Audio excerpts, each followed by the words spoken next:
Hello मंडळी, नमस्कार. मी दीपा दंगट आणि माझ्या मागची ही गॅलरी बघा आणि या गॅलरी मधला व्ह्यू पण दाखवते तुम्हाला.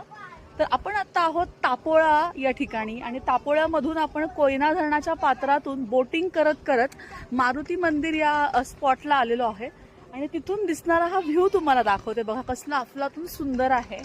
तुम्ही एक संपूर्ण दिवस अगदी आरामात या ठिकाणी मजेत घालवू शकता.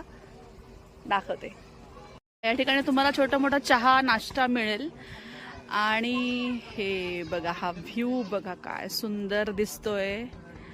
तर हे बेसिकली आहे कोयना धरणाचं बॅक वॉटर आणि बघा कसला सुंदर नजारा आहे. इथे ही गॅलरी यांनी बनवली आणि गॅलरीच्या बघितलं तर अगदी कडेला म्हणजे तळाला अगदी पाणी लागलेलं आहे. बघा बघा पाणी आणि ह्या पाण्याच्या अगदी जवळ आणि एवढं डीप पात्र आहे हे. आता येताना आम्हाला काकांनी सांगितलं बोटवाल्या की पात्र खूप डीप आहे.